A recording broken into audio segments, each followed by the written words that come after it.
Hi hello ನಮಸ್ಕಾರಗಳು. Welcome back to S P studium life YouTube ಚಾನಲ್ಗೆ ನಿಮಗೆಲ್ಲ ಸ್ವಾಗತ ಸುಸ್ವಾಗತವನ್ನು ಕೋರ್ತಾ ಇದ್ದೀನಿ ಫ್ರೆಂಡ್ಸ್. ಇವತ್ತಿನ ವಿಷಯ ಏನಪ್ಪ ಅಂತಂದರೆ ರಾಮನವಮಿ. ಜೈ ಶ್ರೀರಾಮ್ ಅಂತ ಹೇಳ್ತಾ ಎಲ್ಲರಿಗೂ ರಾಮನವಮಿಯ ಶುಭಾಶಯಗಳು ಫ್ರೆಂಡ್ಸ್. ಇವತ್ತು ರಾಮನವಮಿಯ ಶುಭಾಶಯಗಳನ್ನು ತಿಳಿಸ್ತಾ, ಮತ್ತು ಇವತ್ತು ರಾಮನವಮಿ ಇರೋದ್ರಿಂದ ನಮ್ಮ ಮನೆಯಲ್ಲಿ ಸ್ಪೆಷಲ್ಲಾಗಿ ಉತ್ತರ ಕರ್ನಾಟಕ ಶೈಲಿಯ ನಿಮಗೆ ಇವತ್ತೊಂದು ಸ್ಪೆಷಲ್ ರೆಸಿಪಿನ ತೋರ್ಸಕ್ಕೆ ಹೋಗ್ತಾಯಿದ್ದೀನಿ ಫ್ರೆಂಡ್ಸ್. ಕಡಲೆಪುರಿ ಅಂದರೆ ಬೆಂಗಳೂರು ಕಡೆ ಎಲ್ಲ ಕಡಲೆಪುರಿ ಅಂತ ಹೇಳ್ಬಿಟ್ಟು ಏನು ಹೇಳ್ತಿರಲ್ಲ, ಸೊ ಕಡಲೆಪುರಿ ನಮ್ಮ ಕಡೆ ಎಲ್ಲ ಮಂಡಕ್ಕಿ ಅಂತ ಹೇಳ್ತೀವಿ. ಸೊ ಕಡಲೆಪುರಿ ಮಂಡಕ್ಕಿಯ ಒಗ್ಗರಣೆ ಮಾಡೋದು ಹೇಗಂತ ಉತ್ತರ ಕನ್ನಡ ಶೈಲಿಯದು ತೋರಿಸ್ಕೊಡ್ತೀನಿ. ಆಮೇಲೆ ಅದರ ಜೊತೆಗೆ ಈರುಳ್ಳಿ ಮತ್ತು ಮೆಣಸಿನ್ಕಾಯಿ ಬಜ್ಜಿ ಮಾಡೋದನ್ನು ನಾನು ತೋರಿಸ್ತೀನಿ ಫ್ರೆಂಡ್ಸ್. ಬನ್ನಿ ಲೇಟ್ ಮಾಡದೆ ವಿಡಿಯೋನ ಸ್ಟಾರ್ಟ್ ಮಾಡೋಣ ಫ್ರೆಂಡ್ಸ್. ಒಗ್ಗರಣೆ ಹೇಗೆ ಮಾಡೋದು ಮತ್ತು ಬಜ್ಜಿಗಳು 1 by 1 ತೋರಿಸ್ತಾ ಇರ್ತೀನಿ. ಸೊ ದಯವಿಟ್ಟು ನೋಡಿ ಫ್ರೆಂಡ್ಸ್. ಮತ್ತು ಈ ಕ್ವಾಂಟಿಟೀಸ್ ಎಲ್ಲ ನಿಮಗೆ ಸಿಗಬೇಕಂತಂದರೆ ನಾನು ಡಿಸ್ಕ್ರಿಪ್ಷನ್ಲಿ ಹಾಕಿರ್ತೀನಿ, ನೋಡಿ ಫ್ರೆಂಡ್ಸ್. ಬನ್ನಿ ಫ್ರೆಂಡ್ಸ್, ಲೇಟ್ ಮಾಡದೆ ಶುರು ಮಾಡೋಣ. ಹಾಯ್ ಫ್ರೆಂಡ್ಸ್, ನೋಡಿ ಈಗ ನಾವು ಮೆಣಸಿನ್ಕಾಯಿ ಬಜ್ಜಿ ಮಾಡೋದಕ್ಕೆ ಈಗ ರೆಡಿ ಮಾಡ್ಕೊಳ್ತಾ ಇದ್ದೀವಿ ಫ್ರೆಂಡ್ಸ್. ನೋಡಿ ಪಾತ್ರೆಯಲ್ಲಿ ಅರ್ಧ kg ಹಿಟ್ಟು ಹಾಕಿದ್ದೀವಿ. ಈಗ ಅದಕ್ಕೆ 1 by 1 ಏನೇನೆಲ್ಲ ಐಟಮ್ಗಳು ಹಾಕ್ತೀವಿ ಅಂತ ತೋರಿಸ್ತೀವಿ. ಇದು ಬಂದ್ಬಿಟ್ಟು ಅಜ್ವಾನ ತೋರಿಸಿ, ಅಜ್ವಾನ ನೋಡಿ, ಅಂದರೆ ನಿಮ್ಮ ಕಡೆ ಏನಂತಾರೆ ಫ್ರೆಂಡ್ಸ್, ಇದಕ್ಕೆ ಓಮ್ ಕಾಳು 1 ಸ್ಪೂನಷ್ಟು ಫ್ರೆಂಡ್ಸ್. ನೀಟಾಗಿ ಈ ಥರ ಕಿವುಚ್ಬಿಟ್ಟು ಹಾಕಬೇಕು ಓಮ್ ಕಾಳು.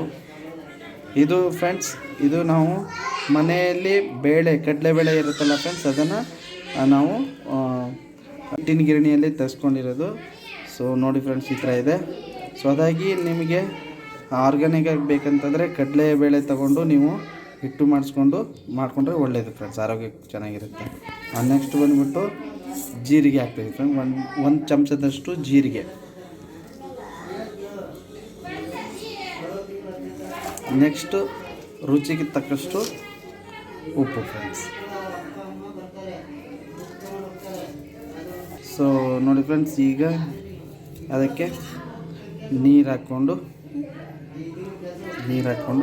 ಕಲಿಸ್ಕೋಬೇಕು ಫ್ರೆಂಡ್ಸ್.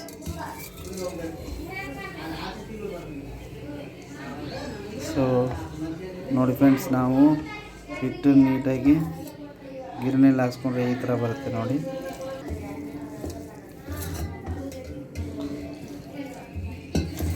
ಇದು ಮೆಣಸಿನ್ಕಾಯಿ ಬಜ್ಜಿಗೆ.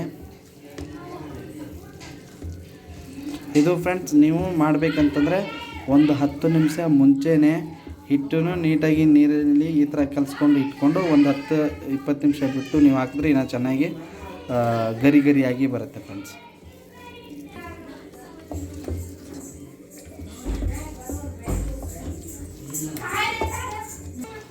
ನೋಡಿ ಫ್ರೆಂಡ್ಸ್, ಈ ಹದದಲ್ಲಿ ನೀಟಾಗಿ ಕಲಿಸ್ಕೋಬೇಕು. ನಾವು ಸೋಡಾನ ಯೂಸ್ ಮಾಡಲ್ಲ ಫ್ರೆಂಡ್. ಸೊ ನಿಮಗೆ ಯಾಕೆಂದರೆ ಗ್ಯಾಸ್ ಅಸಿಡಿಟಿ ಆ ಥರ ಎಲ್ಲ ಇರ್ತಾವಂತ ಹೇಳ್ಬಿಟ್ಟು ನಮ್ಮ ಮನೇಲಿ ಓಮ್ ಕಾಳು ಮತ್ತು ಜೀರಿಗೆನ ನಾವು ಇದು ಮಾಡ್ತೀವಿ ಫ್ರೆಂಡ್ಸ್. ನಾವು ಸೋಡಾನು ಆ್ಯಡ್ ಮಾಡಲ್ಲ. ಸೊ ನಿಮಗೆ ಬೇಕಾದರೆ ನೀವು ಸೋಡಾ ಆ್ಯಡ್ ಮಾಡ್ಕೊಳ್ರಿ. ನೋಡಿ ಫ್ರೆಂಡ್ಸ್, ಈ ಅದಕ್ಕೆ ನೋಡಿ ಫ್ರೆಂಡ್ಸ್, ಈ ಥರ ಈ ಲೆವೆಲಲ್ಲಿದ್ದರೆ ಬಜ್ಜಿ ಕರೆಕ್ಟಾಗಿ ಬರುತ್ತೆ ಅಂತ ಅರ್ಥ. ನೋಡಿ, ಒಂದು ಬೆರಳಿಂದ ತೋರಿಸ್ತಾರೆ ಇವರು. ಸೊ ಆ ಥರ ಅಂಟ್ಕೋಬೇಕು ಫ್ರೆಂಡ್ಸ್. ಸೊ ಇದು ರೆಡಿಯಾಗಿದೆ. ಇದನ್ನು ನಾವು ಈಗ ಒಂದು ಪ್ಲೇಟ್ ಮುಚ್ಚಿಬಿಟ್ಟು ಪಕ್ಕಕ್ಕೆ ಇಟ್ಬಿಡೋಣ ಫ್ರೆಂಡ್ಸ್. ಹಾಯ್ ಫ್ರೆಂಡ್ಸ್, ನೋಡಿ ಇದು ಬಂದುಬಿಟ್ಟು ಈರುಳ್ಳಿ ಬಜ್ಜಿ ಮಾಡ್ತಾಯಿದ್ದೀವಿ. ಸೊ ಈರುಳ್ಳಿ ಬಜ್ಜಿಗೆ ಇದು ಒಂದು 1/4 kg ಕಡಲೆ ಹಿಟ್ಟು ಹಾಕ್ಕೊಂಡಿವಿ, 1/4 kg ಅಷ್ಟು. ಆಮೇಲೆ ಅದಕ್ಕೆ ಬೇಕಾಗಿರೋ ಸೊಪ್ಪುಗಳು ಏನಪ್ಪ ಅಂತಂದರೆ ನೋಡಿ, ಕರಿಬೇವು ಸೊಪ್ಪು, ಮೆಣಸಿನ್ಕಾಯಿ ಮತ್ತು ಕೊತ್ತಂಬರಿ ಸೊಪ್ಪು ಫ್ರೆಂಡ್ಸ್. ಈಗ ಅದನ್ನು ಹಾಕ್ಕೋಬೇಕು ಫ್ರೆಂಡ್ಸ್. ನೋಡಿ, ಮೆಣಸಿನ್ಕಾಯಿ ಈ ಥರ ಚಿಕ್ಕದಾಗಿ ಕಟ್ ಮಾಡ್ಕೋಬೇಕು, ಕೊತ್ತಂಬರಿ ಸೊಪ್ಪು ಸ್ವಲ್ಪ, ಆಮೇಲೆ ಒಂದು ಹಿಡಿಯಷ್ಟು ಕರಿಬೇವು ಫ್ರೆಂಡ್ಸ್. ಸೊ ಇವೆಲ್ಲ ಹಾಕೋದ್ರಿಂದ ಚೆನ್ನಾಗಿ ಕ್ರಿಸ್ಪಿಯಾಗಿ ಬರುತ್ತೆ ಫ್ರೆಂಡ್ಸ್. ಈಗ ನೆಕ್ಸ್ಟ್ ಅದಕ್ಕೆ ಕೂಡ ಸ್ವಲ್ಪ ಓಮ್ ಕಾಳು, 1 ಸ್ಪೂನಷ್ಟು ಓಮ್ ಕಾಳು ಈ ಥರ ಹಾಕೋಬೇಕು ಫ್ರೆಂಡ್ಸ್. ಸ್ವಲ್ಪ ಜೀರಿಗೆ, ರುಚಿಗೆ ತಕ್ಕಷ್ಟು ಉಪ್ಪು.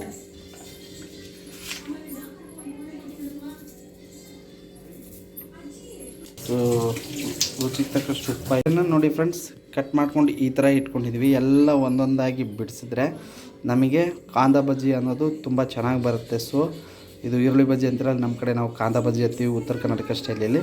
ಸೊ ಕಾಂದ ಬಜ್ಜಿ ನೋಡಿ ಫ್ರೆಂಡ್ಸ್, ಈ ಥರ ಕಟ್ ಮಾಡಿ ನೀಟಾಗಿ ಉದುರುದ್ರಾಗಿ ಮಾಡ್ಕೋಬೇಕು. ಈಗ ಅದನ್ನು ಹಿಟ್ಟಲ್ಲಿ ಕಲಿಸ್ತಾ ಇದೀವಿ ಫ್ರೆಂಡ್ಸ್.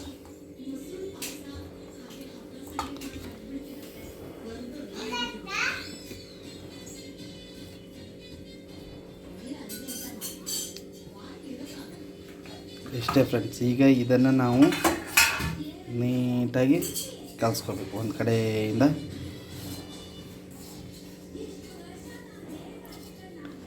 ಈ ಥರ ಕಲಿಸ್ಕೋಬೇಕು.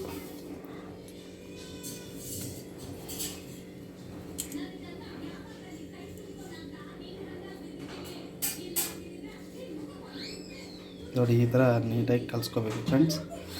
ನೋಡಿ ಫ್ರೆಂಡ್ಸ್, ಈ ಥರ ಕಲಿಸ್ಕೋಬೇಕು.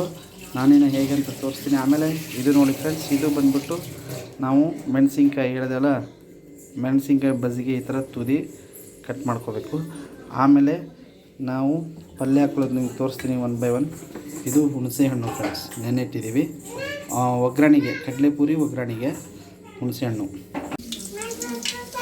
ಫ್ರೆಂಡ್ಸ್. ನೋಡಿ ಈಗ ಎಣ್ಣೆ ಬಿಸಿ ಆಗಿದೆ. ಈಗ ಅದಕ್ಕೆ ಸಾಸಿವೆ ಜೀರಿಗೆ ಹಾಕ್ತಾಯಿದ್ದೀವಿ.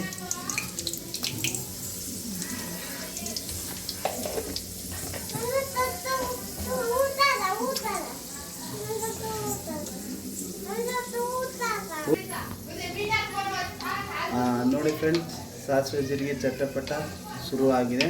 ಈಗ ಈರುಳ್ಳಿ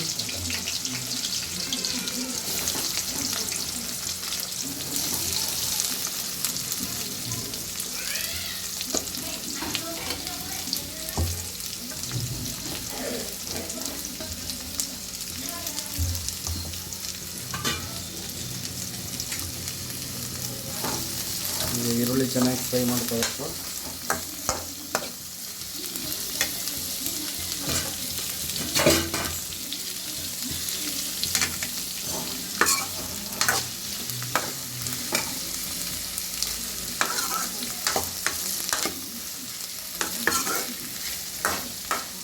ಈರುಳ್ಳಿ ಚೆನ್ನಾಗಿ ಗೋಲ್ಡ್ ಕಲರ್ ಬರಬೇಕಂದ್ರೆ ಸ್ವಲ್ಪವರೆಗೆ ಚೆನ್ನಾಗಿ ಈ ಥರ ಮಿಕ್ಸ್ ಮಾಡಬೇಕು.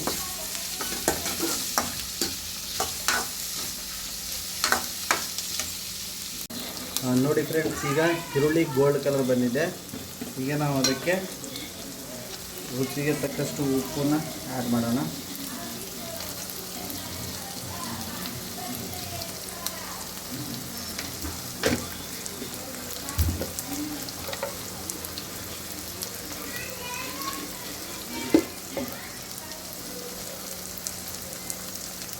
ಈಗ ನೋಡಿ ಮೆಣಸಿನ್ಕಾಯಿ, ಟೊಮೆಟೊ ಹಣ್ಣು, ಆಮೇಲೆ ಕೊತ್ತಂಬರಿ ಸೊಪ್ಪಿದೆ ಫ್ರೆಂಡ್ಸ್.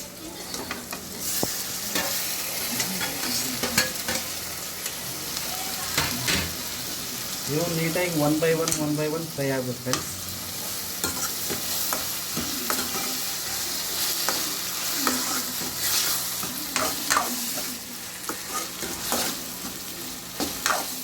ಸೊ ನಾವೀಗ ಉಪ್ಪು ಹಾಕೋದ್ರಿಂದ ಆದಷ್ಟು ಬೇಗ ಸ್ಮಾಶ್ ಆಗ್ತದೆ, ಚೆನ್ನಾಗಿ ಬೇಯ್ತದೆ ಫ್ರೆಂಡ್ಸ್.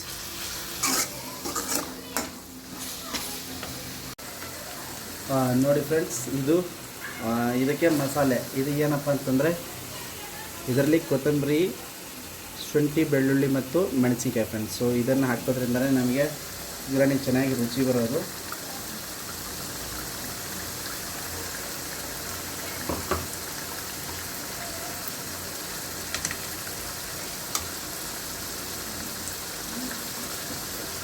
ಅದ್ರ ಜೊತೆಗೆ ಅರಿಶಿಣ ಹಾಕ್ತಾನೆ ಫ್ರೆಂಡ್ಸ್.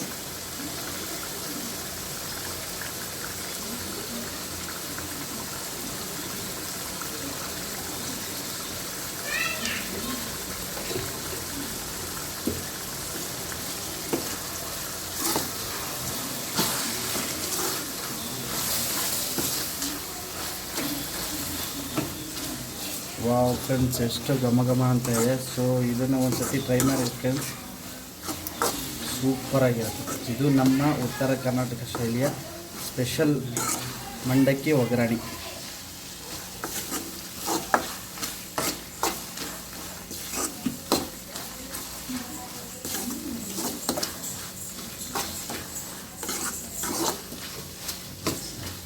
ಸೊ ಇದಕ್ಕೆ ಇನ್ನೊಂದು ಐಟಮ್ ಬರುತ್ತೆ. ಆ ಐಟಮ್ ರೆಡಿ ಆಗೋವರಿಗೆ ಇದನ್ನು ಹಿಂಗೆ ಚೆನ್ನಾಗಿ ತಿರ್ಸ್ತಾ ಇರಬೇಕು ಫ್ರೆಂಡ್ಸ್.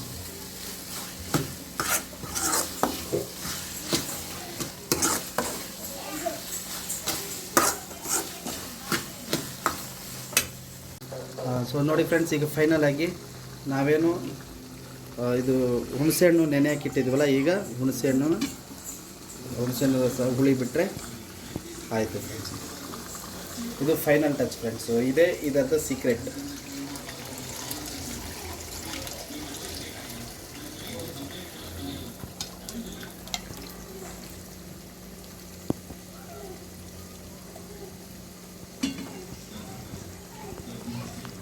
ನೋಡಿ ಫ್ರೆಂಡ್ಸ್, ಇದು ಫೈನಲ್ ಟಚನ್ನು ಹುಳಿ ಕೊಟ್ಟವಲ್ಲ, ಈಗ ಇದು ಕುದಿಸೋದೇ ನಮಗೆ ಕೆಲಸ ಫ್ರೆಂಡ್ಸ್. ಈಗ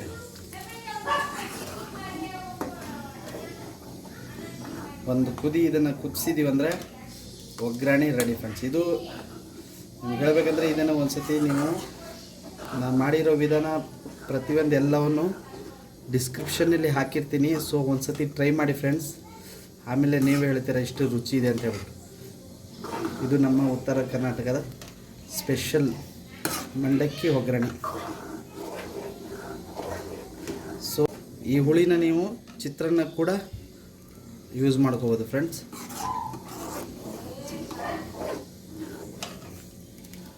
ನೋಡಿ ಫ್ರೆಂಡ್ಸ್, ಈಗ ಆಯ್ತಲ್ಲ. ಈಗ ಈ ಒಂದು ಕುದಿಲಿ ಫ್ರೆಂಡ್ಸ್. ಈ ಥರ ಮೆಣಸಿನ್ಕಾಯಿ ಬಜ್ಜಿ ಬಿಡೋದು.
ಇದ್ರಲ್ಲಿ ಹಾಕ್ತೀವಿ ಮಿಕ್ಸ್ ಮಾಡಿ.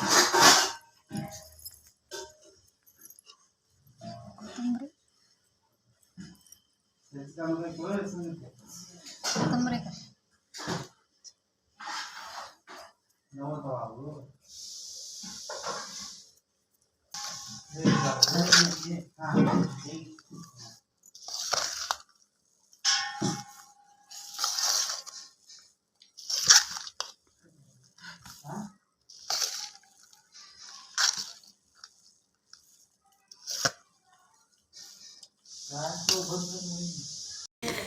ಹಾಯ್ ಫ್ರೆಂಡ್ಸ್, ನೋಡಿ ಫೈನಲ್ ಆಗಿ ಈ ಥರ ಬಂದಿದೆ ಉತ್ತರ ಕರ್ನಾಟಕದ ಸ್ಪೆಷಲ್.